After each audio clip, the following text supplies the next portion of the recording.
What's up, guys? We are here at the iconic Westside Barbell. Just finished a little training session, so we thought we'd film a little special episode of the Control Yourself podcast. So I'm here with John Quint.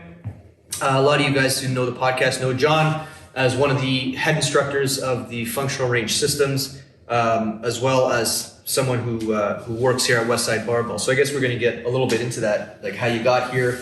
But I think because we're here, the topic that I want to focus obviously on strength. And I know that you've been doing a lot of work with offensive linemen, almost extensively now. Like I think you have a roster of I don't know how many offensive linemen you're working with. So maybe we'll get into that a little bit later, about setting the parameters for particular athletes, strength heavy athletes, obviously, and you know where people might be going wrong in their programming, things like that. But for the first little bit, let's talk a little bit about Westside. So tell me the story. How did you end up at Westside? Yeah, so as you know, right, like Westside is a very small gym, private facility. And so essentially what happened, and it's closed to the public. So I was training for bodybuilding because my whole background is bodybuilding. So I'm kind of like unique here in regards to, I think the only other like real bodybuilders was, you know, my training partner, Seth Shaw, who ended up going pro, won North Big American. Slank. Big Slank. Yeah. And Mike Francois, who won the Arnold Classic here, because it's predominantly powerlifting. And I was training at Power Shack in Westerville, and I was doing bench press. And I would the main compound movement that I used in bodybuilding was a 30-degree incline. Okay, well, I switched over to flat press, so my flat press was actually really good, and I would utilize 405. I never went over 405 when I trained. Just because I felt like that I didn't want that much weight because of risk of injury. Mm-hmm. And so I was just doing a 4-second eccentric coming up, and this guy came up to me who was jacked, like this huge chest, and I'm like me. Yeah, looks exactly like you. Yeah, your chest is just slightly bigger, but listen, don't make him feel bad. Yeah, and so essentially what happened was we got to talking. It was George Howard. Who people in the powerlifting world, George Howard is there's probably been no one that's been more influential in the bench press, especially in the 90s. He kind of went to multiple weight classes, did it raw, did it geared, and developed a good relationship with him. He had unfortunately torn his supraspinatus twice, so started working with him more from that standpoint. And then we had always discussed training methods. He would talk about like the different methods that Westside would use, bands, chains, and I didn't have access to any of that stuff. I was only like 22, 23. Mm-hmm. And so he invited me to train. So I trained for a bench press meet, did the bench press meet in the off season of bodybuilding. Well, when I did that bench press meet, I was able to, I think it was 540, I did raw, and then I missed an attempt. But it's just because honestly I didn't know I didn't even realize it being a bodybuilder how much technique there is to bench pressing, right? So I was just kind of like, I had big pecs, I had big triceps, so I could move weight, but I was very poor in regards to efficiently moving weight, right? So this is a good segue, and we've talked about this a lot before. Yeah. But the idea that the bench press or powerlifting is a sport, right? Oh yeah. We talk about just like bodybuilding is a sport. So people are like, I don't know, I want to get bigger, I want to get more muscular, and I'm like, well, how do I train? Like, well, there's a complete discipline dedicated towards the packing on of more muscle. It's called bodybuilding. Right. So people almost forget that that's where you go. But more importantly, when you're talking about the bench press, that goes to show the fine line between your strength training and your skill work. And how that's maybe misunderstood in the training community, in that, like we always say, when you're a power lifter, you're getting your skill work and your strength work simultaneously because it's the same thing. Mm-hmm. But you know, which we discussed on the volume problem, right? A lot of people can't disassociate the two. That's right. And so they're doing the powerlifter sport, which is their skill work, when they're maybe an offensive lineman. Yeah, that is a need. But yeah. Yeah, and we were just working with Ronnie Coleman was just here. which was awesome. Mark Coleman. Mark Coleman, not Ronnie Coleman. That's a different guy. Yeah. Sorry, Mark Coleman. Mark Coleman, yeah. MMA legend. It was amazing being in here with him. But he was training AJ. AJ, yeah, who won the Contender Series. Contender Series. Yeah, he's fighting getting suit. But we were just saying, like, that's a sport. You have an MMA guy, and he's training in here. And I think maybe a lot of people might think that when you're in here, you're just doing powerlifting. But again, it's the idea that with that guy, we're not teaching him how to be an amazing presser, right? There is something to being an amazing bench press individual, or whatever you guys want to call it. Yeah. Which is not the same as being an MMA athlete, which is not the same as being an Olympic lifter, for example. So what you're saying is that you came into it from bodybuilding.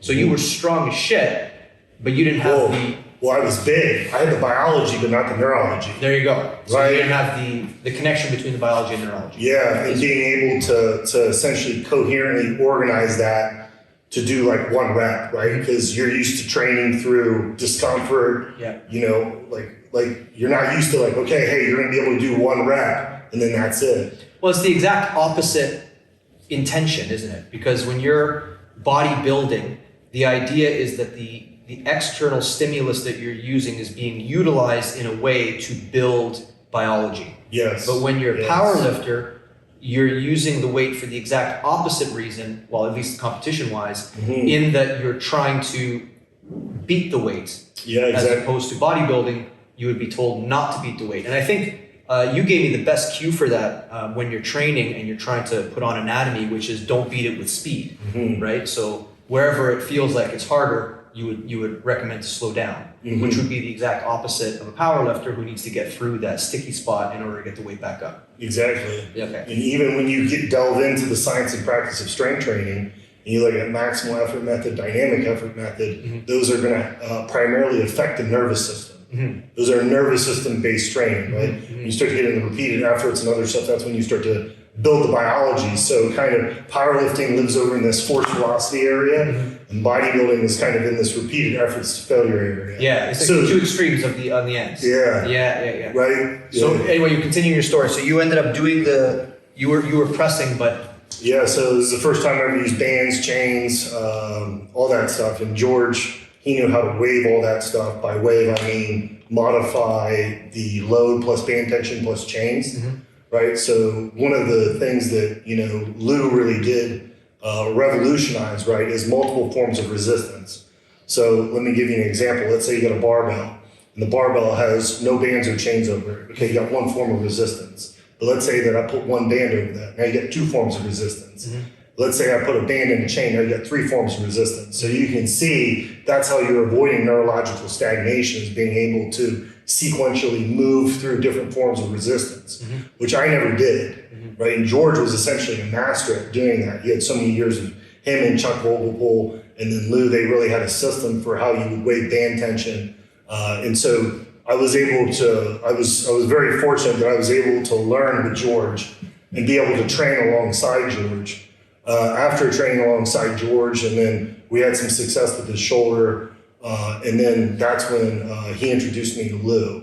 And so then and that was quite some time ago. I think Tom said that he was here in 2011, right? Yeah. And it was like right around that same time. Oh, you came at the same, okay. Yeah. And then let's talk about Lou, because you brought him up.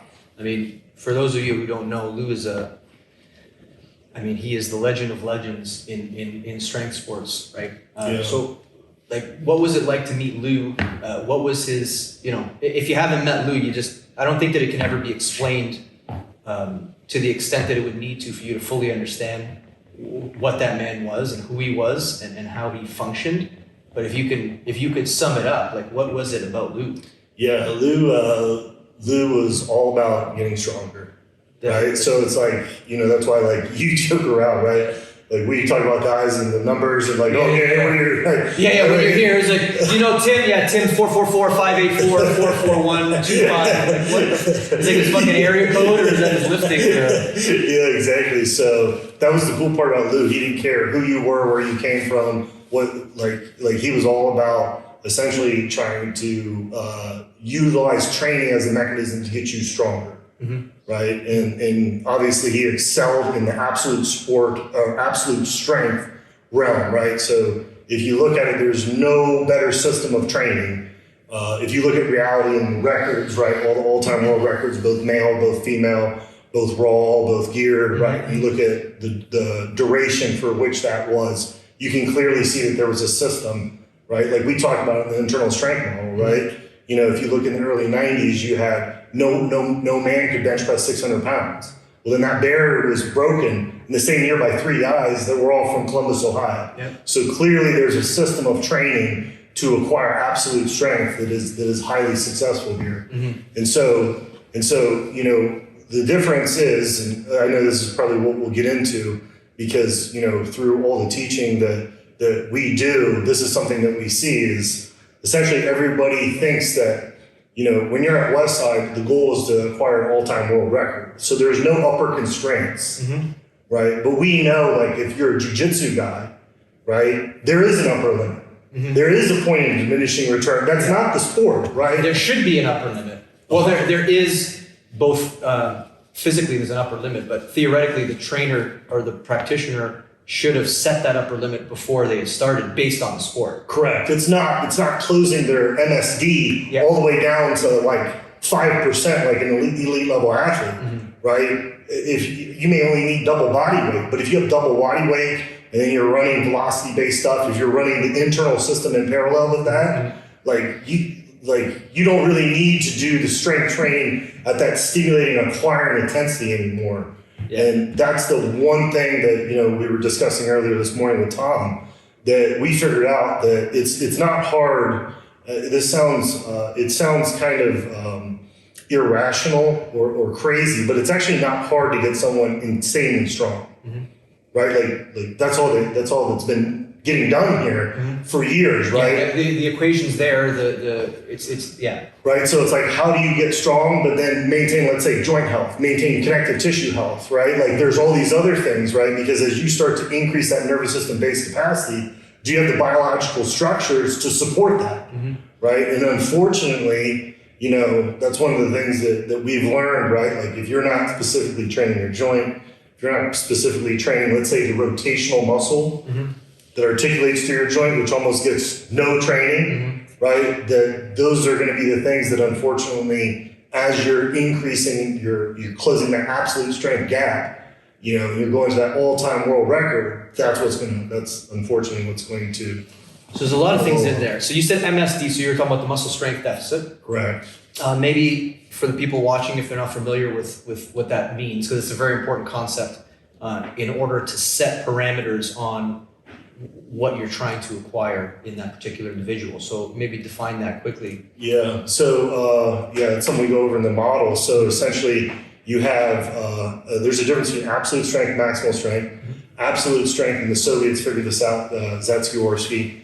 And so essentially what happened was, you know, when they hooked up EMS units, they figured out that the athlete was able to, and these are high-level athletes, okay?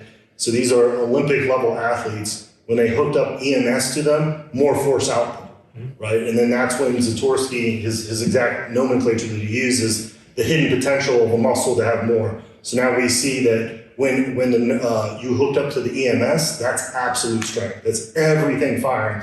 But then there's a gap between what you can voluntarily do. So I guess more simply, I should have said absolute is involuntary plus voluntary. Maximal is how much you can voluntarily do. Yeah, absolute is theoretically if you take all of the cellular output and take all of the forces and sum what is possible, if everything is activated perfectly at the same time simultaneously, what it pushes out, and then your max strength is what you can do consciously. Correct. And then the deficit would be the difference between those two. Right. Now, for a high-level athlete, where would you put the strength deficit at? So they say that the high-level athlete from the science and practice of strength training is anywhere between 5 to 30%. Okay. That's for someone who's been doing I don't want to say, but like optimally training. To try to narrow that gap. Correct. Yeah. So even there you can see a gap, and that's one of the reasons why that's why I say it's actually quite. I don't want to say it's easy, right? But through consistent, deliberate, hard work, utilizing the correct means and methods, you can get quite strong quite fast, right? And when you're talking about other sports, let's say even you're a linebacker in football, like you don't have to have a 600-pound deadlift or squat, right? There's a point of diminishing return where it's like, and we know this with the internal model, where it's like if you have a dysfunctional hip, if you have any type of joint dysfunction, joint distortion, because obviously football is not a sport that is good for joints, that's really what's going to be the main limiting factor for that individual, not their top end strength, because once again, they're more of a speed strength. They're not an absolute strength athlete. So that's interesting because, it's interesting because in that regard, when you talk about, it's just because of the way the conversation flew out, I don't think I thought about it this way, but if absolute strength is a thing, and then maximal strength is a thing, and then the people are trying to bridge the gap between absolute and maximal. But just by the way I defined absolute, what I said was absolute is if I could take all of your anatomy and I can simultaneously activate it so that you get the absolute most squeeze or the most juice out of the squeeze from that effort, which is directly dependent on the anatomy. Yeah. So I don't know so here's where I'm going with this is that when you get into a situation where you have strength athletes who maybe don't want to worry about the structure of their shoulder or that injury that they used to have, because who cares, I'll just push harder. But what you're not understanding is that you can only work with the anatomy that you have. So it doesn't matter how much you jack your nervous system up, you're only squeezing the juice out of the anatomy.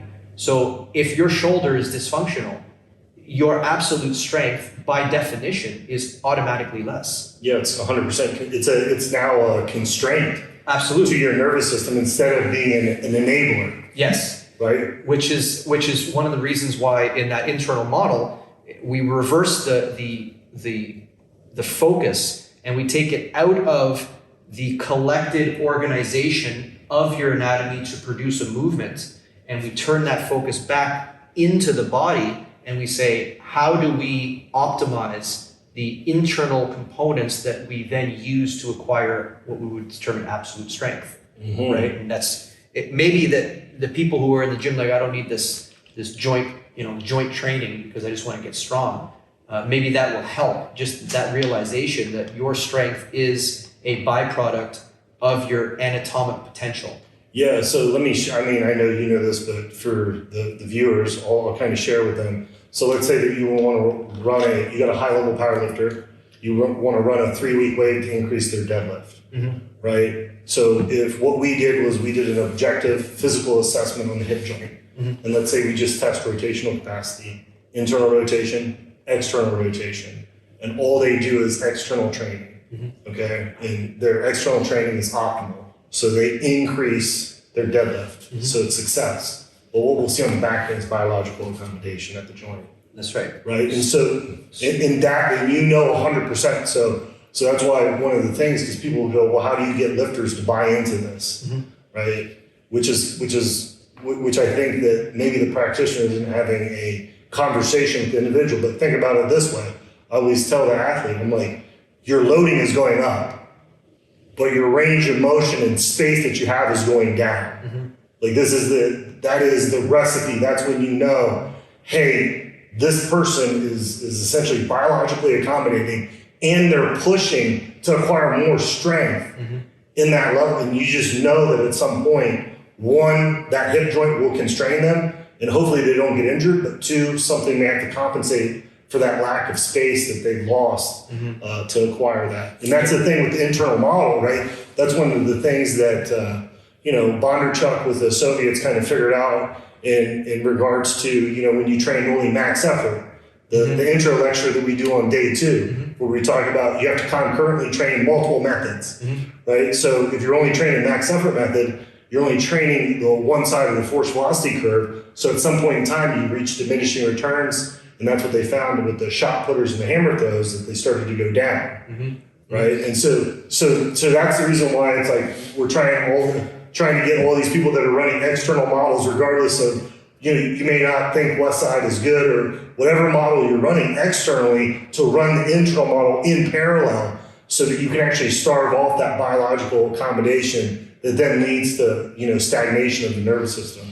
So that's a lot. I don't want to just talk at each other because we've obviously been lecturing this around the world for many years now. But so just a few little points there. So when we talk about and I know people who watch this podcast probably know that, but when we talk about internal versus external, just so everyone's fully aware, what we're doing is we're drawing the line whereby the focus can either be on the organization of movement or the determinants of movement. So when you're focused on the organization of movement, as you would with any named goal, so I want to bench press, I want to deadlift, I want to whatever, I want to throw this punch, or I want to serve a tennis ball.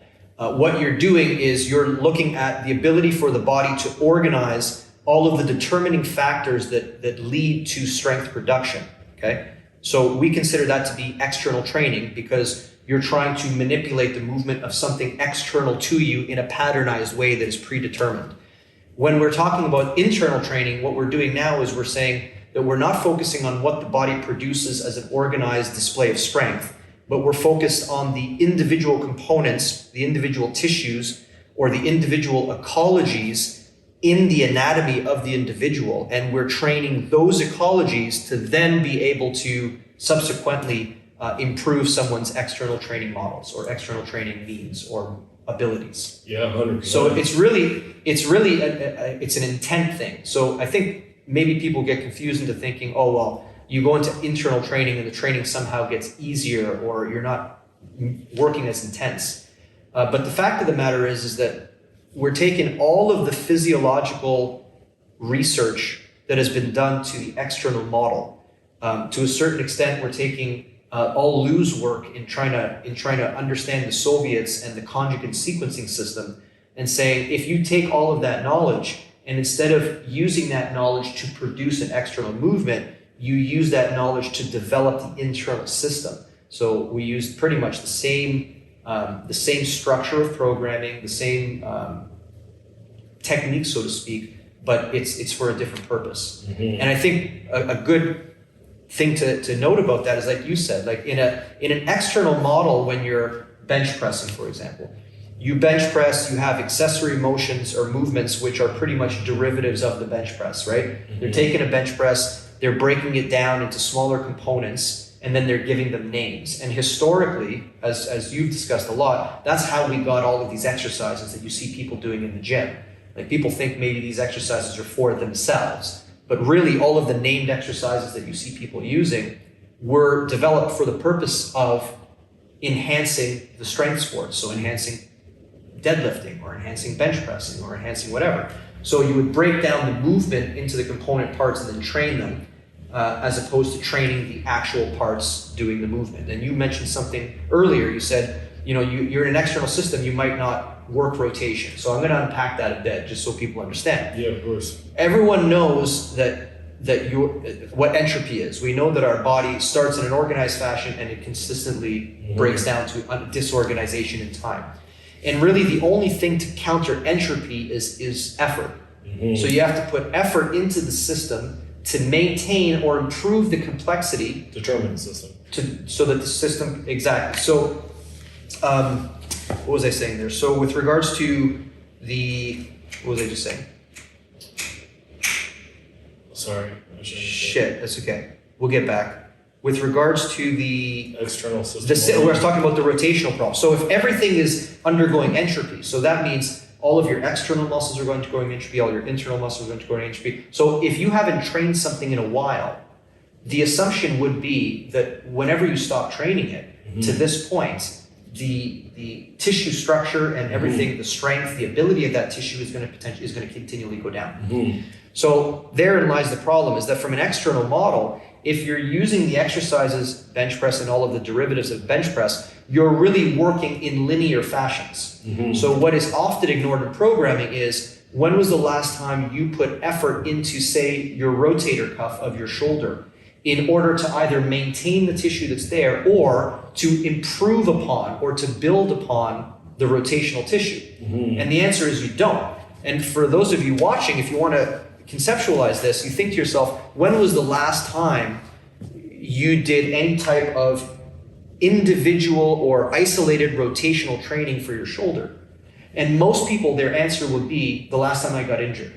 So it seems like when you get injured, people start to realize that, it's not just the superficial stuff that we're worried about. It's the deeper stuff. That brings us to another point, and I hate to bogart the conversation here, but if you look at the evolutionary development of articulations, of joints, what you'll always notice in all the joints except the spine is that you're going to run into the space, obviously, of the joint, which is confined by the capsule, as we all know. And then the next layer of tissue in every joint in your body is rotational tissue. Yeah. So why is that important? That's important because obviously if the tissue is closer to the space, your nervous system really develops with an attempt to try to maintain that space, right? A joint is the ability for one bone to move relative to another bone. Ergo, it's the space between two bones. So that space is of utmost importance. The space is what later determines how tight or how loose muscles are kept. It's all dependent on the feedback coming from the space. So the problem is that you're doing all of this linear stuff and you're ignoring your rotational stuff. So what you're doing is you're preventing entropy from your external tissue, but you're incurring entropy in your internal tissue.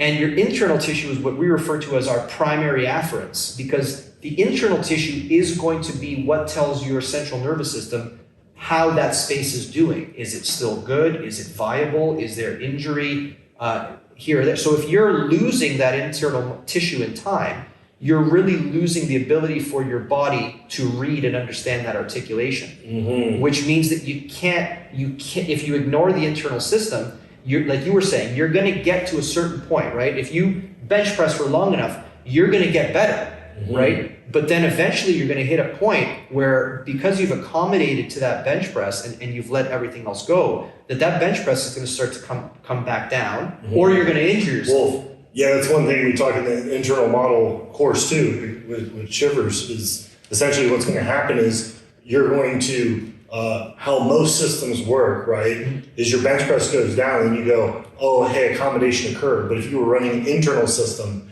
you would see the biological accommodation occurring. Why? The decrease in the space that you're talking about just through simple range of motion, FRA, of just that joint level. To monitor, to see, because like you said, you take someone, you do an FRA, you test their internal, external rotation, you put them through a 3-6 week wave, you test it again. If they haven't worked on that, they might get better in the squat, worse in the internal and external rotation. They likely would get worse. Yeah, they will, without internal training. Because of accommodation. 100%. So because think it's biological accommodation. So the joint that you described is a biological thing that is accommodating to what? It's accommodating to a deadlift. We know evolution has selected for it to not just deadlift, but to technically the structure of it is to rotate. So if that rotation is not, if you're not putting effort, deliberate effort at the right, utilizing the right means and methods, that you don't really know how it's evolving or changing over time. It's so important. And in the course, in the strength course, we talk about accommodation extensively. And what I often say is that really the only reason for strength science is to learn how to avoid accommodation. I mean, that's when people are programming, when you have a program and you say, well, I've accommodated to these, so I have to alter the program, right? I think a major thing that should be discussed is that accommodation doesn't occur externally. Yeah, that's what I was, 100%, yeah, go on. Like you said, biological accommodation, and I know what you meant, is that the accommodation isn't happening out here in my bench press. The accommodation is happening internally.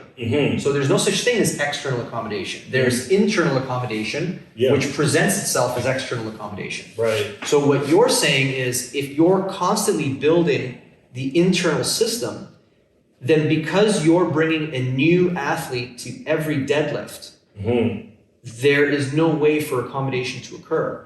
And in that case, it's even less important. The cycling of exercises is important. I'm not going to say it's not important, but it's less important if you're cycling the person. Correct, 100%. Yeah, 100%. Because think about it, like if we know through FRA of internal external rotation that a shoulder is starting to lose access to space. Right? It doesn't really matter what exercises you're rotating through. That is in a state of accommodation that's probably going to rapidly increase if you don't start to apply specific training inputs to it. Absolutely. Another interesting thing you said is about, back to the muscle strength deficit, is that I think another thing that highlights is when you have a huge muscle strength deficit, you can do anything, and it's going to shrink that gap, right? And that's where a lot of people go wrong. Is that I always say I've never met a trainer who thinks they are doing a shit job. Like I've been all over the world meeting people and trainers. I've never met a trainer and be like, hey man, like, do you like training? Yeah, I like training. Are you any good at it? No, I suck. None of my people get strong. I'm the worst trainer. Nobody's ever said that. And part of the reason is because when you're training people who are untrained, it really doesn't matter what you choose, right? Which is dangerous, because if you study that methodology, if you think to yourself, okay, well, I'm going to find out how to take lay people and make them stronger, you're never really going to learn the mechanism that you're actually employing. Mm-hmm. Because unless you are working with the people whose MSD is very small and you can make it a millimeter smaller, that's where the knowledge is. Like, that's where the answer is. How do you progress strength most efficiently? Yeah, 100%. Right? Yeah. Yeah, and that's where, and I think that's why we have so much noise in the industry, right? Mm-hmm. And it's hard to see the signal. The signal is going to be, what are the athletes that have a MSD of, let's say, 5? What are they doing to get to 4, mm-hmm. right? And that's the reason why it's interesting when you read the literature from like Sif, Zatsiorsky, Ververscansky. What they'll say is like, this is the superior method to do this, mm-hmm. right? Meaning, let's do a thought experiment where we have a power lifter who has an MSD of 5, right? And they're not doing maximal effort method. Okay, well, even though they're training and they're putting effort into it, their MSD is probably going to go to a 6 and a 7. It's probably going to get worse, right? Yeah. And that's the reason why there's, once you get to levels like this, the margin for error is very small, right? Like, and that's the reason why it truly is a system. But then it's the same thing that you were discussing. Okay, so if we know that the majority, yes, there's biological components to powerlifting or absolute strength sports, right? But if you can give the nervous system access to more of a shoulder, which gives them the access to more force-producing tissue, which gives them access to more connective tissue, which propagates force, mm-hmm. you are now enabling, in a positive way, the nervous system to be able to generate better feats, what we would call external strength, or organizations and feats of strength, mm-hmm. right? And that's the reason why it's interesting being here, having been here so long, having the ability to run so many FRAs mm-hmm. On so many athletes here, not just powerlifters, NFL, track, you name it, right? It's interesting. You see the people that really buy into the internal strength training, mm-hmm. right? And what you see is they're really able to avoid biological accommodation, and they can still keep making these incremental gains. So when you ask them, hey, how's your training going? Oh, it's going great, mm-hmm. right? Because they're making that incremental progress. Mm-hmm. The individuals and athletes who, unfortunately, maybe they only love external training, but they don't want to do the work required to be great at external training, mm-hmm. right? Yeah, they're not going to make it. They can't. The biological system wasn't, it's not going to make it because you're dealing at the top end. I mean, let's go one deeper into this. So maybe people hear what we talk about and they go, okay, well, I'm going to do more stuff for myself. In other words, they go, okay, so what I'll do is I'll do my external training, but maybe I'll throw in more mobility work, and I'll throw in more, whatever it is that they're doing, stretching or grabbing bands and turning around, or they'll increase their warm-up, thinking that is supporting the internal system. But I want to be very clear that when we say internal training, we're not talking about the extras that you do in addition to your external training. We're talking about completely changing the scope whereby you drive the same intensity that you put into your bench press, but you put it into your glenohumeral joint for the purposes of finding more space with which to then develop and use. So another thing that, we've talked about FRC, functional range conditioning. We've been teaching this for years. So we put it under this guise of mobility. But I don't want people to get confused into thinking that what we refer to as mobility is what other people refer to as mobility. Because we're not talking about warming up the components you have so that they can function well. We're talking about changing the components. Yeah. And here's the thing about mobility work versus functional range conditioning, is that mobility work as it's commonly defined is not mobility work as much as it's mobilizing. So you're mobilizing yourself in order to prepare yourself for your external feats of strength. Whereas we're saying the development of mobility is the constant desire to acquire and cultivate more and better more understood space in your body so that you can find areas in your body to then develop more tissue in. So, I mean, we don't care about the increased range of motion so much as we care about what kind of capacity did you add to that increased range of motion. Which is why when you come here, if you're, if you've stopped reading literature about training since the 80s and 90s, you might have heard people say, like powerlifters say, I don't stretch my hamstrings for the reason that I don't want to lose tension in my hamstring. And I remember one of the first MLB teams I worked with, the coach said the exact same thing, because I was talking about increase the ability to segmentally rotate. And they're saying, well, if you increase that ability of motion, you're going to decrease the amount of force that they can put through that motion. Just like if you increase passive flexibility, it might not help your deadlift in that it'll change how your hamstrings function. But what we're saying is anything that you capture, you then have to train the biology of that space so that you can execute strength through that range. So at no time do we mobilize ourselves to have more fake range and then put yourself onto a bar. We are using progressive adaptation. We're using sequencing just like you would conjugate method sequencing for powerlifting or for anything else, but we're applying that to the internal system. Yeah, 100%. I want to go back to you were talking a little bit about Lou, and then we went off on a tangent. So I don't want I don't want people to come away without fully understanding how he changed the game. So let's just talk something small, the band tension. You go into gyms now, people using bands, putting bands up. Why? I know why, but why did Lou, what was it about the band? Yeah, so essentially, from what Lou told me, is he met a guy named Dick Hartzell. Okay, Dick Hartzell is the guy he's known as like the jump starts guy. He's up in Youngstown, Ohio. Lou actually had me drive all the way up there to meet him. He's a great guy. And essentially what happened was Dick Hartzell and Lou were working at an Ohio State seminar. I think it was for basketball. Okay. And Dick Hartzell brought these bands. Okay. And he's using these bands to stretch and do all sorts of stuff, right? But immediately Lou thought, those bands should go over barbells, right?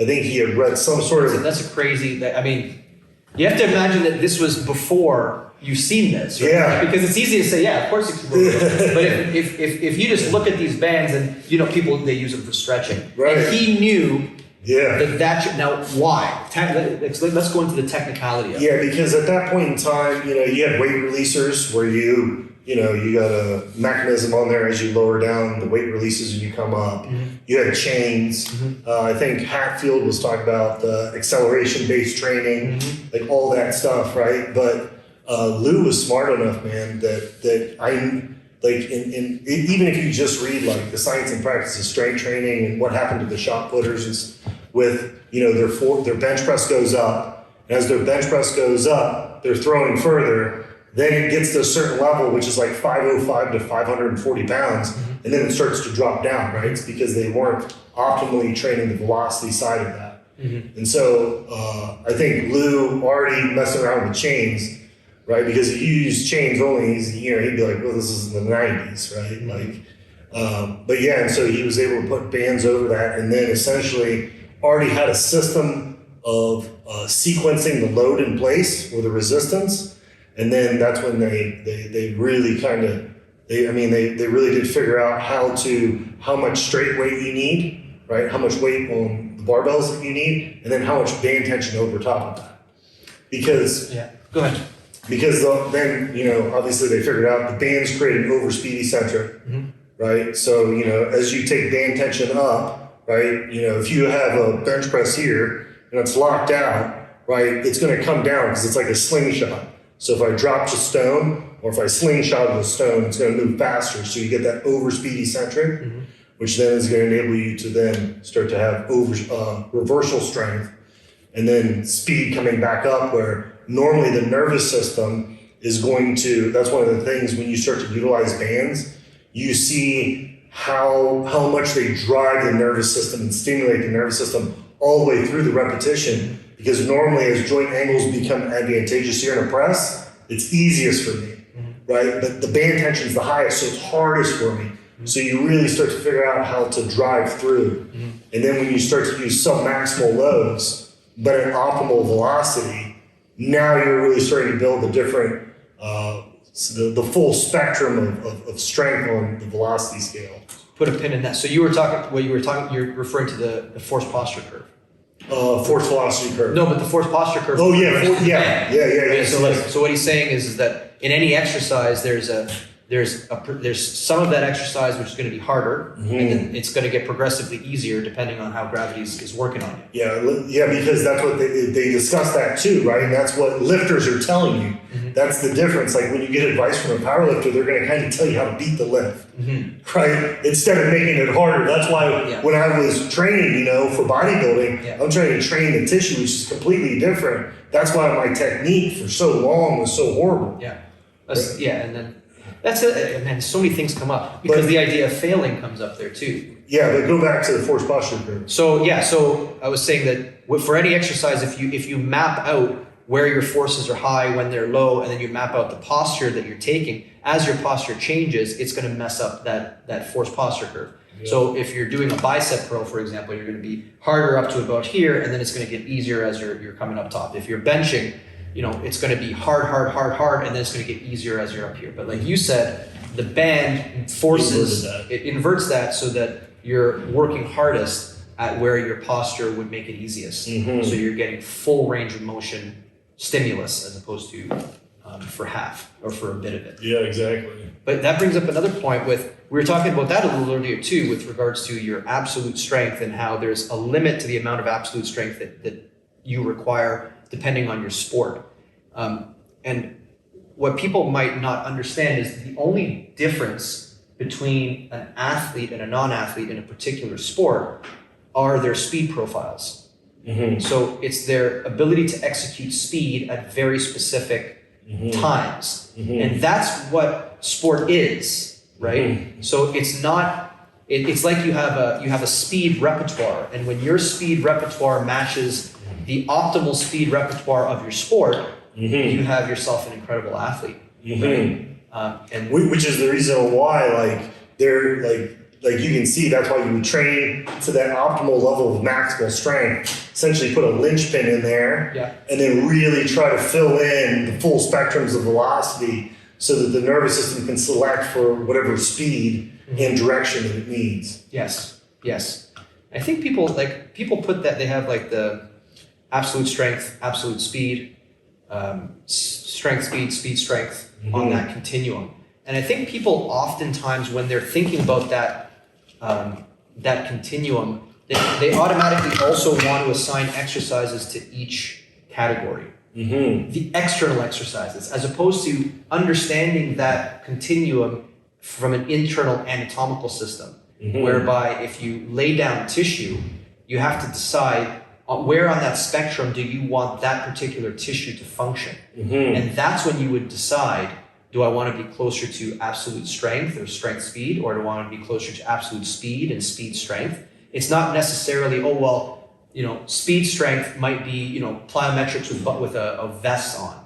And then strength speed might be Olympic lifting. And then absolute strength might be powerlifting. So even in that, the understanding, it dumbs it down to external exercises and they slot them into those, as opposed to understanding what you're actually seeing is the spectrum of speeds. And then your job is to decide where does your athlete fit on that spectrum, right? And then develop those. Do you have anything else to say to that? But I agree with what you said. I think that from the experience that I have with athletes that I program for, I feel like that is a huge advantage. That is one, I don't think that a lot of people understand the whole velocity component of how to train. Yeah. That's something that I probably wouldn't understand either if I didn't start training with George Halbert, who was all about essentially speed, strength, and creating mass overspeed, heavy levels of band tension to create all that overspeed, right? And so like I saw that convert over to the point where I was almost like, oh, this is a cheat code, right? You know what I mean? But that's just because that's how fast that my nervous system had kind of stagnated to the weights that I was training at. That's the reason why as soon as I started utilizing the methods here and the means here, I just shot right off. And you can see the same thing. You know, I was successful in bodybuilding, but, you know, my training partner, you know, we learned a lot more. My training partner, much more successful, won, you know, overall North American. And you look at the time frame for which we did that training, you're talking about like essentially 2 years, right? But because there was already a system in place, and a lot of it was training at different velocity, like not neurologically stagnating, not biologically accommodating, so that the training is always stimulating something. And then we were also fortunate too, not to kind of go off on the tangent, but that's when we really started to apply, you know, max effort level pails, max effort level rails, max effort cars, start to sink that into the training. Now you start to see because that's increasing the biological organism that's going to do the external training, right? So like now we have all the sets set up for how do you prime this to get even more out of this exercise and stuff like that. But a lot of I mean, I think that a lot of people kind of get in this groove of how they train, and what maybe a lot of people don't realize until after they take the course is that groove that they're training in is the same groove that a powerlifter or weightlifter would train, and they're neither. They're not those things. Right, because that's just we go through the evolution of strength and strength training, and we kind of see that like the model that we've inherited, we by strength coaches or practitioners, is all from weightlifting and powerlifting, right? Yeah. But obviously we're utilizing training for strength for other sports. And that's the reason why you have to understand how to remove a lot of the volume from those models, because their skill work is so ingrained in with their actual strength training work that a lot of people can't delineate it. And so they waste a lot of time essentially doing a lot of training, unfortunately, that isn't gonna. Well, it's gonna be detrimental to them at one point because of accommodation. But I think maybe that the definition of strength is nothing to gloss over, because I believe Louie Simmons was the one who coined that term, that strength is speed and speed is strength, right? Yeah. But if you say that sentence but you don't really know what he meant, it can be detrimental, right? Because strength is not strength. Like, you can develop a shit ton of strength, which when applied to a specific sport is not going to be beneficial for that sport. Yeah. And if you understand it from a mechanistic standpoint, there's two different things occurring when we talk about strength. There's the thing that's outputting the energy, right, the muscle, and then there's the thing that's accepting the energy and then by Newton's law giving it back, which is the connective tissue. So it's muscular tissue which drives force into the connective tissue, and then the combination of those two things would develop what we refer to as a display of strength, right? But the muscular components and the connective tissue component, they're not even on the same spectrum. Where a muscle is on a speed spectrum, connective tissue is on a load-bearing capacity spectrum. So with regards to muscles are simply the movement of proteins, right?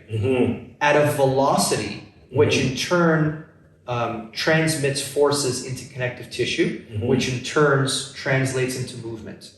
But the muscle component is only the question of how fast. It has nothing to do with anything. So like, I want more muscle. Do you want more muscle? I don't know that you want more muscle. I mean, it's not an easy question. That's why we always say you can have guys who are, let's say take wrestlers, for example. You have one guy who's just jacked, just looks like a bodybuilder, and you wrestle him, you go, man, that guy felt really strong, right? He felt really strong. But then you wrestle a guy who's, obviously he's a wrestler, so he's fit, but he doesn't look like a bodybuilder. He's just fit, right? and they go, oh my God, that guy is so strong. Well, how can that be the case, right? How can it be that the bodybuilder guy feels feels the same strength as the small lanky guy? And it's because there's two ways to get strong, right? You can either work really hard to increase the components of speed, or you can train really hard to increase the absorption of force, both of which will translate into better strength execution, right? And the separation of those two is, I think, really what the internal model is adding to the conversation. Not to mention the fact about training a joint, which is a trainable quality in a human body. Yeah, for sure. A joint is trainable, and it's progressively trainable, just like connective tissue is trainable, and it's progressively trainable, just like muscles trainable. But they're not all trained the same way. And that is a key point, is this thought that, you know, the means are different. The means are different. But the methods aren't. That's what we figured out. That's right. Right? Yes. That's why we go on. No, you go. What do you, like? Yeah, and so like that's the thing. The conjugate sequencing system is only going to use these certain methods, which we discuss extensively, right? And that's why once we kind of figured that out, we go, and then we started to actually figure out, like, how do you expand capsular space? How do you actually have stimulating training effects in connective tissue architecture, connective tissue load bearing capacity? We kind of felt it because I know you remember, right? But the conversation where essentially Medvedev, who was Olympic weightlifting coach for the Soviets, in his manual for the management of the weightlifter, he writes, and this is back in I think the 80s, that hey, there's only 4 methods of strength training. There will never be any more. And he was right. Right? Because when we were able to actually start to create each input cycle for everything, they all fell into one of those methods. Yep. Right? So, which makes that easy. That's the reason why a lot of coaches that are certified in Westside can really take the internal strength model, and they already know really how to actually program it. So the 4 methods are, just for the audience? You got your maximal effort method, which is going to close that gap that we're talking about. Yeah. Yep. And then you got dynamic, which is going to build the different types of velocities. Then you have repeated efforts to failure. Repeated efforts to failure is going to elicit overcompensation response, whereby it's going to stimulate the muscle to scale up or hypertrophy in size. And then you have the suboptimal one, or repeated methods, not to failure, which, if done correctly, will elicit conditioning-like effects. But a lot of times you kind of see that one being, a lot of people are just doing work just to do the work. Yeah, that's like the rehab. When you see someone doing rehab and they're just like they're on their phone as they're doing it, just kind of winging the thing out like I'm doing repeated efforts, not to failure. Yeah. But that's it. Go ahead. So that's one of the reasons why I think the integration. That's why people that are kind of already running a conjugate sequencing system, where they understand how that programming goes, that once they see the internal model, essentially that's why I remember, it's like we already did all the work for you. Yeah. So it's like, where do you want to go? Oh, you want joint space? Boom, all the means and methods are locked in for you. So now you have a plug and play input cycle. And then you can start to figure out how to then sequence an internal strength input cycle with an external strength input cycle, which is obviously going to have much better effects than if you're just doing external. Yeah. Right. Which is the whole goal of why this was created, right? So that you could fit. Because remember, when we were in Florida, right? One of the conversations that we had was, okay, so we get done doing an FRA on a hip, and the head strength coach for this pro athlete's there. What do I do for this hip? Yeah. We didn't. Yeah. Right. Because they're expecting, it happens to me all the time. Whenever an athlete comes in, they bring their trainer, and then I'll go through the FRA and everything, and then at the end they go, "What's up?" And I'll be like, "Well," and they agree with everything. Everything's like, because that objective data finally, it's a signal. Because you're showing it to them. Yeah. You're doing cars, and you say, "Well, you see how he can't move here, blah blah blah." Yeah. So you see your FRA, you can go this actively, this passively. So you go, I need this for your elbow specifically, and I need this for your knee, and I need this for this ankle, and that for that shoulder. And then the problem is that the person in their brain, it's not because that's how it's been done for all these years. Yeah. That person goes through a list of named exercises, right? And goes, okay, well, which named exercise do I use for that elbow problem. It's like there's no such thing as an exercise for that elbow problem. You have to create the exercise. What do you mean? Well, you have to decide what tissue exactly is the problem or is that I'm trying to build. Then you have to say, how do I match the force profiles I'm going to use to that specific tissue? That's why I was going to say, I'm now explaining it as force profiles. So all of the tissues in your body are developed. I don't know if people know this unless you've studied embryology and the evolution of anatomy, but the tissues that are there are not proteined for to be there. Like, it's not like, the only thing that's really pre-proteined for is where the space is going to go in the globule of cells as it's developing. So that's proteined for. So you know that that particular area, we're going to need to create a cavitation of space, and that'll be your shoulder. And that area, that'll be your other shoulder, and that'll be your hip, and that'll be your knee. And then from there, force takes over. So then how those tissues are utilized then determines what the tissue becomes. So a really good example of that is when a baby is born, their bones are not bones. Their bones are cartilage. So why are their bones cartilage? Well, because you don't require bones in an aqueous environment in your mother's stomach, because gravity doesn't affect you in the exact same ways. So you don't need the density that is bone. But when you're born, it's not like there's there's a gene ready to turn on that says, okay, we got to change all that cartilage to bone. It has nothing to do with that. It's a physical response to the change in loading that occurs as soon as gravity starts to affect you. Same reason why when an astronaut leaves the Earth's gravitational pull, you'll see increase in calcium in their blood, because you don't need the bone anymore. It starts to leach the calcium. So what that means is that every tissue develops when placed under a specific loading profile. So if you load tissue in this way, you'll create bone. If you load it in this way, you'll create ligament. If you load it in this way, you'll create muscle protein. So that's why we say with strength training, it's a matter of understanding how to match the force profile to the tissue that you're trying to train. So there's the example of a muscle. A muscle's job, a muscle is the relative movement of proteins. Like, that's what a muscle is and what it does. So when you're, for example, isometrically contracting and you're not moving and proteins are not going anywhere relative to each other, aside from the initial effort, it's not really a force profile that is matching muscular development, right? If anything, you're stiffening those muscles and then you're bleeding the force into the white connective tissue. So that matches connective tissue. That's why in the course, when we say we're doing an input 3 for connective tissue load bearing capacity, you're either training to length or you're training at length. Because for connective tissue, the stress of length is a prerequisite to tell the tissue to build more. So doing this, you can do this as much as you want, and you can move around with a weight, but that is not going to preferentially load connective tissue. So there is a way to alter your exercises so that you can match the force profiles exactly to the tissue that you're training. Yeah, and I mean, that's something that we kind of know really isn't being done. Because when we just look at like all the injuries that we see, all of the connective tissue injuries. They're mostly connective tissue. Yeah, I mean, it's kind of crazy, right? And then, we've been to all these different places and you go, what are you guys doing for the connective tissue, the load bearing capacity of the connective tissue? And I'm like, what?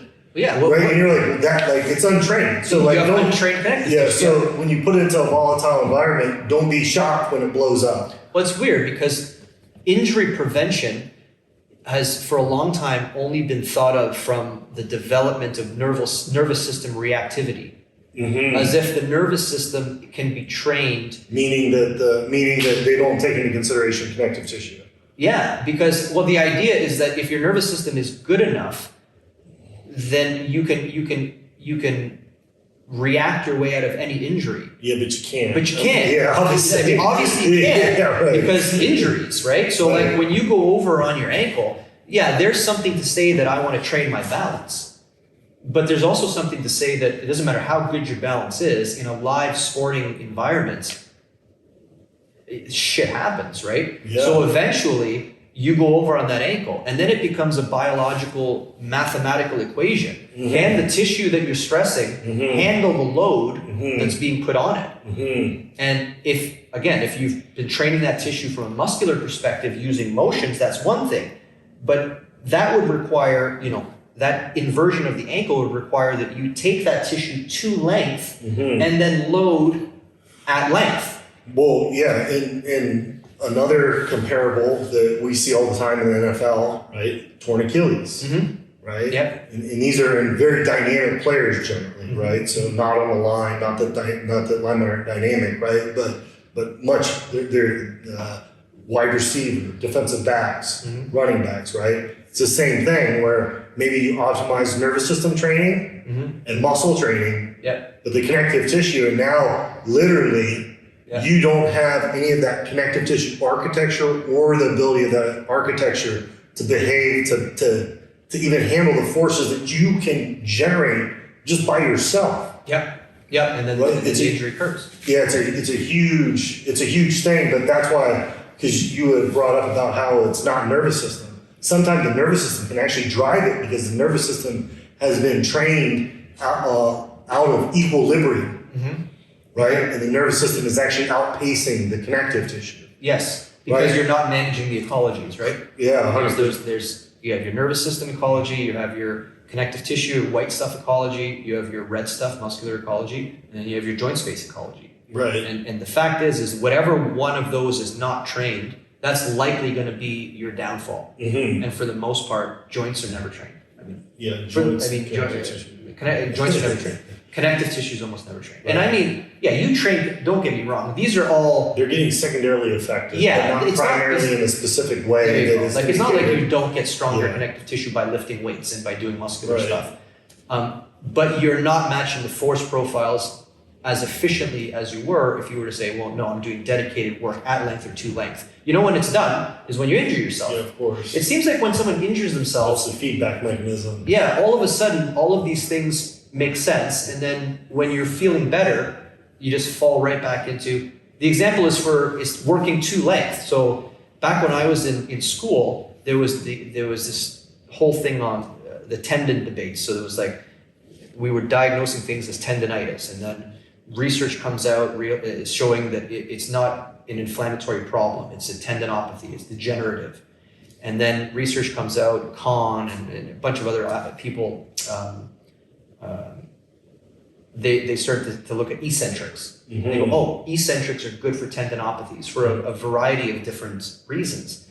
And there was one step further where nobody took, where they said, well, why is eccentric good for tendinopathies specifically?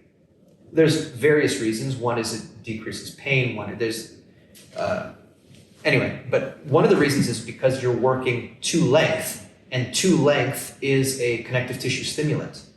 So where the step wasn't taken was to say, okay, well, how about if I have someone who's not injured, who doesn't have a tendinopathy, but I don't want them to have a tendinopathy? Why wouldn't that training also be included? Same thing about you injure your shoulder, and the last time someone did a rotator cuff exercise was when they injured their shoulder. Yeah, and it goes back to, that's kind of one of the things that we talk about, right, is there's this old model that's essentially been there, that merged for weightlifting into powerlifting, right? And a lot of people don't understand that these things that are getting injured are biological stress responsive things, whereby if you specifically stress them, they will change. A lot of times when you're talking to someone, they're like, oh, I didn't know I could train my joint, right? And that's because essentially... it's just not the focus, right? It's even like when you look at those old machines and there's those pictures on the machine of what is this machine working, right? And it has the entire pec is lit up in green, as if the pec is a something, right? And it's just muscle. That's a pec deck machine. That's a hamstring curl. The nomenclature that is used makes people focus on those words. So it's continuously muscle based. I'm training my muscles. It's just not thought of. Yeah, I think an important thing that people can learn, and hopefully not through injury, is that all of these things are trainable. Yes. Right? Because what you're saying is normally you don't figure this out until you have injury as the feedback mechanism to go, hey, you don't have rotational stuff in your shoulder. So unfortunately, this other stuff blew up. Yeah. And then that's when they start to figure out but that's the part where I think we're starting to see kind of like a paradigm shift, right? Where I do think that coaches and practitioners are understanding that they can't, that one step further, right? I think that's kind of right where we're at, right? Where people are starting to kind of see that. And then, with the internal strength model, it takes care of essentially whatever biological element that you want to affect.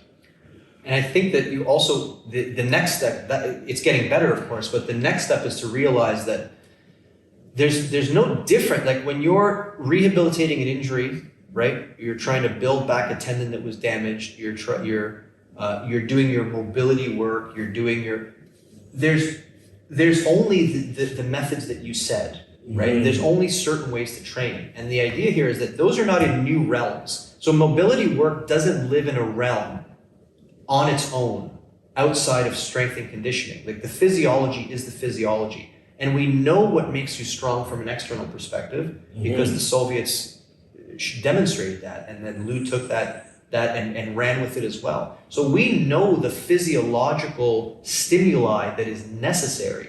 The big gap now is understanding that type of training, the intensity you use when you're bench pressing, the intensity you use when you're deadlifting, that has to be redirected as well. It's not like your internal model stuff you do, just for relaxation. If you've never trained with me or you or I, then if you think that your internal training is somehow less intense, like a pale set in here with these guys, people would be horrified to see what a pale set looks like in here, like a progressive angular isometric load. Because there's no difference. It's just that we've taken the physiological principles that are known and we changed the spotlight. We just focused them onto something different. We focused it onto the development of internal tissue individually, arguably one thing at a time, but not one thing at a time, but we can focus on one thing at a time. So last thing, I don't want to leave before we talk about what has soon quickly become your specialty in the last few years, which is the training of linemen. Is it offensive mostly? Yeah. Okay, so that's a good example of a sport that has boundaries with which you have to think about before you program. So what is it about an offensive lineman that is different from any other player on the field or from any other athlete? Yeah, so Owen Kreutz, who he's a 14-year NFL vet, perennial Pro Bowler. He's got a training center, and he actually took a FRC in Chicago. So really? Did I meet him? Yeah. Okay. Yeah. So, and then he also did his own training all through his career. Started training with his grandfather, all this. His own programming. Right? Yeah. Okay. Right. And so we kind of we started. I went out there a couple times to help him out, and then we just started training more and more linemen, and more linemen kept coming out. So then we had to start to set constraints in, and it's kind of funny. This is what I tell people: like guys are going to get really strong, right? Like, so all we did initially at first was, okay, let's train them kind of like they're at Westside, which is what we were doing. Well, then you get a lineman that comes in and it's like, well, how much is this guy's box squatting? It's like 750 pounds plus band tension. You're like, whoa, this dude does not need to be squatting that much, right? Because of the risk of injury. There is a risk of, like, you only need to be, Lou would always say train optimal. Well, training optimal for a lineman is going to be trained different than for a powerlifter, where they're an absolute strength, like they're trying to acquire, you put 5 more pounds onto a certain lift, right? And so essentially how the model kind of evolved was, and then the other thing, how I really started to interact with all these NFL linemen and NFL athletes in general, is because joint issues. So some sort of underlying joint dysfunction that unfortunately has never been physically assessed or brought about, right? And so that immediately, when you start to understand the anatomy of the joint, and they can start to understand like the lack of capacity, what would compensate for this lack of capacity is kind of what's hurting, and right? You can build this case. So the guys really started to buy in, And then what we did was we started to program internal literally simultaneously with external, right? Which I was already doing in my training, you were already doing in your training. That's one of the things that, and I have to give credit to Seth, because it's funny, we were training 4 days a week externally, right? But it was interesting. Seth is the bodybuilder we talked about earlier. Yeah, Seth Shaw. So it's interesting. So he came to the conclusion, he's like, hey man, I feel like I need to be doing more internal training, right? He did. Yeah, he was the one that, like I knew to blend these together. Yeah. You're going to get these crazy effects, right? Yeah. But then it's like I was still almost too heavy in the external strength training. And so then when we dialed back the external strength training, you see he gets physically bigger, he's getting physically stronger, right? Because, when you're an athlete in that system, and that's the reason why it's not hard to get these guys to buy in, because they can feel their hip joint expanding in space. Mm-hmm. They can feel the increased neurological control of their hip through all the ranges of motion. That's going to translate into what they do directly, much more than a lot of the stuff that they're doing. But yeah, so to get back to it, so, when I started to find out how strong some of these guys were getting, because he's in Chicago, I'm in Columbus, so we're doing this, he's starting to tell me these numbers. I'm like, dude, these numbers are crazy, right? Like even for someone that works here, and so then that's when we actually started to tone it down, because then we put in numbers, right? So for instance, it's kind of like a phase transition. That's how I explain it to the lineman, where it's water is water until it reaches a very specific temperature, then it becomes ice. Well, what is that specific temperature? Yep. Okay, that's what we need to find out what their external strength training is. And we need to ramp them up there. And fortunately, running the Westside system, essentially with very minor modifications, we could run them right up to that barrier, right? Yep. But at the same time, to avoid the biological accommodation at the joint connective tissue level, we have them training the internal model in parallel, which has obviously gotten significant results. And I mean, it's altered the careers of a lot of guys who essentially, you actually have to physically develop, these are guys that they need to get physically developed to compete in the NFL, right? Like we have guys that, top 5 picks, stuff like that already there, but where you really see the change is the guys that their nervous system is missing some sort of biological elements to get them to be able to do what they need to do, right? Yeah. And then that's when Olin and I kind of really started to figure out that it's there's even a difference between the skill of generating the strength to block, right? Yeah. Which is its own special strength, right? And how you have to then set up a system of training to acquire that, right? So we're talking specific, because someone who is listening to this and is not familiar with it, maybe they're a recreational jiu-jitsu player and they've been told that they have to train and get strong, and with this generic get strong mentality. But we were just talking about Mark Coleman was in here, we were chatting with him, but a MMA athlete, there's an upper limit where it becomes a waste of your time, and that it will not translate into any more. And I think that many people are not willing to really believe that. Because the idea that I'm going to get stronger and everything's going to be okay. We literally have people on the internet, therapists and physiotherapists, who have this method of where they just get strong. Just get strong and you'll be fine. Yeah, you can't go wrong with strength. Holy fuck, yeah you can. Yeah you can. You can waste a whole lot of time. Yeah. A whole lot of time and effort. Because let's go through that scenario. The guy that had Green Bay intention, 750-pound box squat. Yeah. Okay, what if he's got a dysfunctional hip joint? Yeah. Yeah. I mean, now you're running a huge risk. Yeah. Right? You're telling me that you think that guy's hip is in a state of function from playing football in the NFL? Right? And so you continue to start, right? That's the reason why there's an optimal level of everything. But when the model that you understand is maybe for powerlifting or weightlifting, it's an all-time world record that you're chasing. Yeah. It's totally different. It's completely unconstrained. Yeah. It's the Wild West. Yeah. But in every other sport, it's not like that. So lineman, how strong do you need to be? Depending on what level, we say that if you have a 650-pound box squat or a 500-pound press, either one that we think that that's the bare minimum that you can have to be able to learn the skill that is going to be generating the strength to be able to block.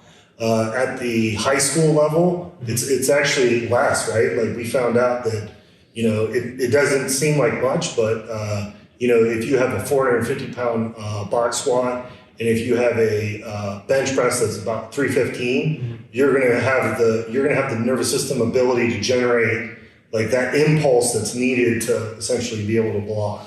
Another interesting point is that when you say you need this, what you're saying is you don't need the bench press. Yeah, you need the neurological discharge ability. Right.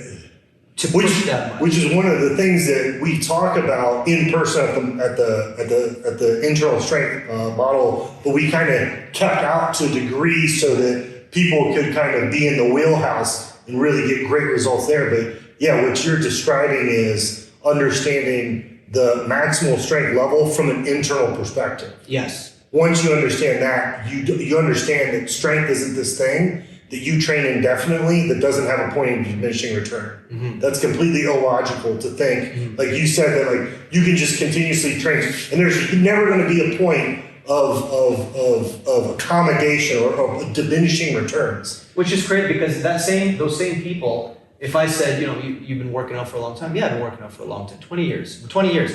So you've been bench pressing for 20 years? Yeah, I've been bench pressing for 20 years. So you can bench press 17,000 pounds now. What do you mean? Well, you just said that you could just keep going. Right? And they go, well, no, I injured my... Oh, you injured yourself. Yeah. Oh, so you... Biological accommodation. Yeah, so you increased your... And then you just thought, I'll just get stronger. And then you had an injury. And then you go, well, that was because of... I didn't have my electrolytes or whatever. Yeah. Like you just have this whatever... But the fact of the matter is that, 10 years from now, I'm going to be bench pressing relatively the same unless there is a concerted effort to change that number. Well, here's the crazy part too. Like when you start to see these numbers get crazy in the sport of powerlifting, for instance. Yeah. Right. Like I know we've talked about this, but it's interesting for other people, right? When you started to see these massive bench presses, 1,000-pound presses, right? What you were seeing was essentially the nervous system completely unconstrained because they were using gear. Well, what does the gear behave as? Connective tissue. Biology. That's right. Do you see? Right. You see what I'm saying? Right. So, which is crazy. That really opened my mind. Yeah, that really opened my mind because that's when I was like, you got lifters that are, easily squatting 1,000, pressing 1,000, right? And you're like, whoa, the nervous system it's crazy how when you give it more stuff, how it'll just run. You just got to give it the right stuff. But what would be the right stuff?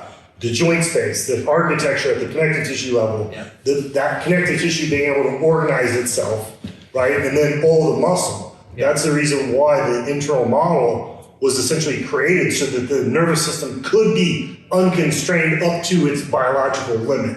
Obviously, you can't wear, that supportive gear in a lot of other sports. Walk around in regular life. You just have it on all the time. Yeah, no, that's... so then, like, if we go back to Mark, who is here, if we're talking about an MMA athlete, you would say you have these numbers. It's not as easy, I suppose, to look at a MMA athlete because of the multiple components of that sport. It's not just moving someone, it's doing a lot of other things. But you can roughly see that, you need to be able to move your body weight plus another person of comparable size, plus some more. A little bit of a buffer.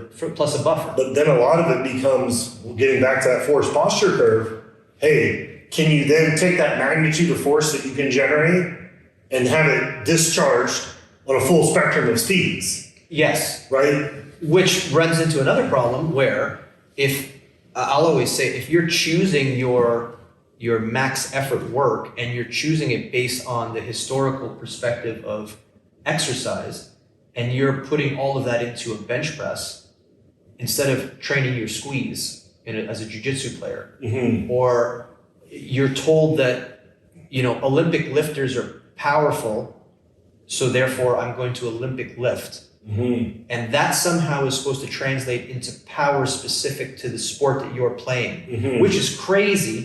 Because I think what we've determined here and what we've been talking about is your strength is always 100% determined by your anatomy. 100% of the time. Mm-hmm. So if you're training someone's power to lift something off the floor and put it up that way, what you are not training is the tissue that push things out this way, or the tissues that push things out this way. And if you're only developing power in that line of force, then what you're developing is power in that line of force. You're also getting the nervous system's ability to discharge, yeah, but you can have all the discharge in the world. If you don't have the biology to support the discharge, then you're going to end up hurting yourself. Yeah, and something to like a thought that people can kind of have, right? Like, let's say that it's a sport of powerlifting, right? And you have a mini max, a specific angle where you fail. Okay, you could do the overcoming isometrics there, right, to get the nervous system. But what you could also do is you could create speed through that, so that when you reach that sticking point, and that's what I see a lot of times, right, is a lot of times maybe someone is training, they have optimal levels of maximal strength, but they're not doing anything for their speed, so they hit speed barriers instead of strength barriers, but they think that they're strength barriers. They think they need more strength. So they go to more strength, but realistically they need actually much more speed. Funny, when they add more strength, they do it in a way that actually is slowing them down. Correct. Right? Because now they're going to add more weight to the bar as opposed to taking weight. And that's the reason why you can kind of see it, right? Like we have tendo units at Owen's place, right? So, and the tendo unit's going to measure the speed at which a barbell is moving, right? And that's how we can kind of understand or get feedback as to, we'll have guys train, if they're doing their dynamic effort work, which that's going to take a submaximal weight, move it at a very specific velocity, and then we'll train at different velocities so that we're training the full spectrum on that day instead of just the speed that a barbell would move on a certain lift. Yeah. All right. Yeah. I think we've been yapping for quite enough, and I'm hungry. So let's go get some food. So anyway, guys, thank you very much. See you next episode. Thank you, my friend. Yeah, dude. Always a pleasure.